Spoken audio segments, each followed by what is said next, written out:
Magandang gabi Pilipinas, Saudi Arabia. Ano pong balita sa inyo? Si Manoy po.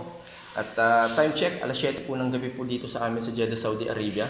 At wala po tayong pasok at medyo po masama po yung pakiramdam natin. So bakit pa tayo gagawa ng video ngayon?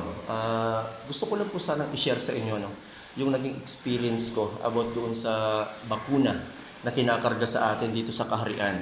Okay, 3 days ago, nagpabakuna po ako gamit po ang AstraZeneca na bakuna.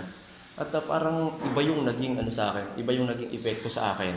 Kaya sa mga nakikinig po at manunood po ng video na to, i-comment nyo po dyan sa baba kung sakaling pareho po yung naranasan po natin. Okay? Sinasabi ko po ito sa inyo kasi especially po doon sa mga hindi pa po nagpapabakuna, alam nyo na yung mangyayari at alam nyo na yung dapat yung paghandaan. Okay? 3 days ago nagpabakuna po ako gamit ng Astra at pagkatapos po nung binakunahan ako, sabi po sa akin nung nagbakuna sa akin, makakaramdam daw ako ng konting lagnat. Kaya lang, nung umuwi ako ng bahay that time, okay, nung kinagabihan, umiba ka agad yung timpla ko, yung pakiramdam ko na, sabi ko, ang taas ng parang ang init ng katawan ko. Ang init ng katawan ko. Tapos yung sinaksakan ko sa akin dito, talagang parang magang-maga. Magang-maga siya, So sabi ko, ano to? Kaya sabi ko, okay lang, iinom muna ako ng gamot. So uminom ako ng gamot that time. At okay na. Ngayon, yung ikalawang araw, kasi pangatlong araw ko po ngayon, yung pangalawang araw, iba yung naging sa akin talaga, naging epekto sa akin. Halos umabot po ako ng 40 po yung temperatura ko. Okay, talagang grabe, sabi ko, lagnat na talaga ako. Ang bigat ng ulo ko. At yung braso ko talaga na yung kinargahan dito, napakabigat or namamaga siya. Yun, sabi ko, ganito ba talagang epekto ng vaccine na to? Or ibang klase lang na vaccine talaga yung kinarga sa akin? Kasi meron tayong tinatawag na Pfizer din, na pangkarga din sa atin, Yun, parang sabi ko, that time, tumawag po ako doon sa mga kasama ko rin na vaksinan, okay? Yung epekto daw sa kanila ay ganun din. At the same time, doon sa paglalagnat, meron din pagsusuka. Okay, ganun pala sabi ko ako yung epekto ng ganitong gamot. Kasi sabi daw nila, kung mahina daw po yung immune system mo, talagang lalagnatin ka daw talaga ng grabe. Pero hindi kasi malakas yung immune system ko, hindi naman ako masyadong sakitin. So, sabi ko siguro ito talaga yung epekto ng vaccine na to sa atin. Pero ngayon, 3 days na ngayon, medyo naka-recover na ako ng konti at medyo may sinat-sinat pa rin. Pero compare kahapon and then doong nakaraang araw, talagang grabe talaga yung lagnat ko. So sinasabi ko po ito sa inyo, nag-vlog po tayo ngayon kasi gusto kong sabihin po sa inyo, especially po dun sa hindi pa po nakapagpa-vaccine, na ito po yung magiging epekto po sa inyo. Okay? Hindi po yung baka asahan nyo, wala lang yan. Pero mamaya niyan talagang linalagnat ka na. Kaya ina-advise po sa lahat ng mga kumpanya dito sa Saudi Arabia na kung sakaling magpapabakuna po kayo, i-PM nyo kaagad sa mga sa management nyo kasi para mabigyan kayo kaagad ng day off at alam mo na, para makapagpahinga kayo, makapagpahinga yung katawan nyo. Yun. Isa pa, marami mga sinasabi, marami ako naririnig na about dito sa pagbabakuna na mandatory daw po ito sa Saudi Arabia. Pero yun nga yung gusto kong itanong, kaya kung mayroon pong makakaalam dyan sa inyo, pwede nyo pong i-comment po dyan sa baba kung mandatory ba talaga ang ganitong pagpapabakuna. Okay, kasi ang sinasabi daw po nila na hindi ka raw po makakalabas ng bansa, makapagbakasyon, makakapag-exit, hanggat wala ka daw pong bakuna. Kasi 2 dose po ito After 3 months po, magpapabakuna ka na naman. Ngayon, yun po yung gusto kong sabihin. Kasi kung sakaling may alam po kayo, paki-comment po dyan sa baba para alam po natin.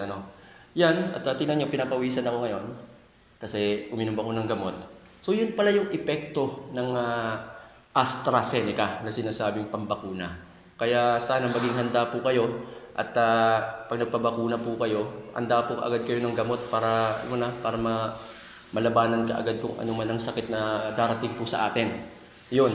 Sa mga taga-Pilipinas naman, gusto ko lang pong malaman yung epekto po ba ng ng pagpapabakuna niyo po ba ay pareho rin sa sinasabi ko ngayon?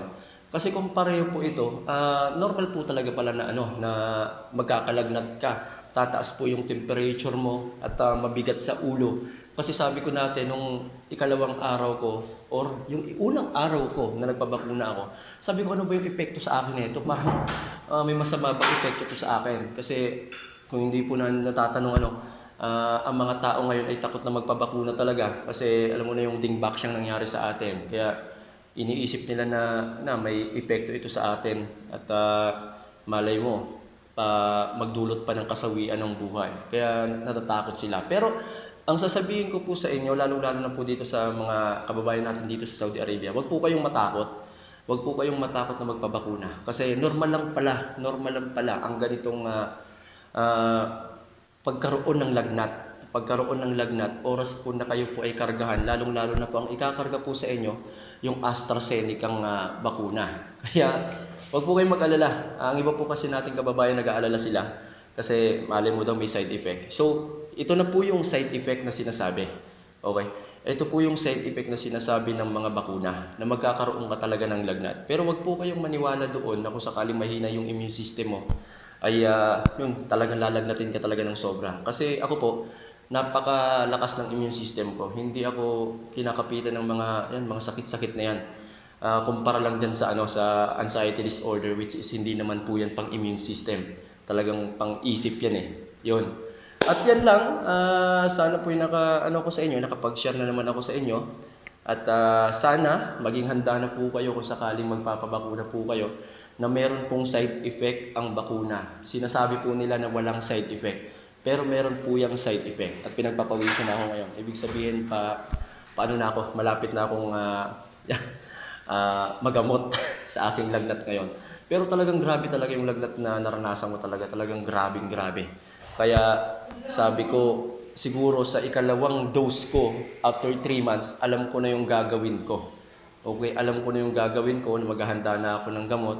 Kasi yung time na unang araw ko ng pagpabakuna, wala talaga akong gamot dito. Talaga naghanap ako sa mga kaibigan natin dyan na mayroong Panadol man lang para mainom. At doon sa trabaho, hindi ako makapag-concentrate nga kasi nga talagang napakabigat ng ulo ko. Ibang klase yung ulo pa, yung parang may bato sa ibabaw ng ulo mo na nakapatong. Kaya talaga napakabigat. At yung braso nyo dyan sa tinurukan sa inyo, talagang namamagayan. Pero after 3 days, nawala naman. Ngayon, pangatlong araw ko na po ngayon. At sana maging okay na to. At sana maging okay na po yung lahat. Hindi lang po ako, kayong lahat, tayo pong lahat na nandito po sa ibang bansa, lalong-lalo na po yung mga nasa Pilipinas para matapos na rin po ito. Kaya dyan, maraming salamat.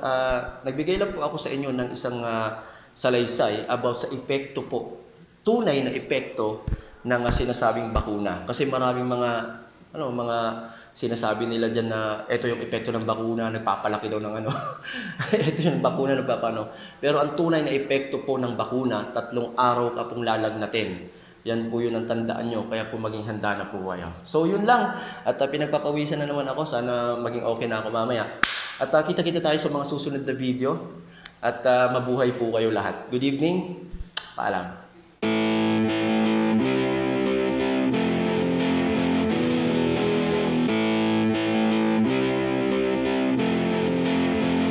I'm feeling like I'm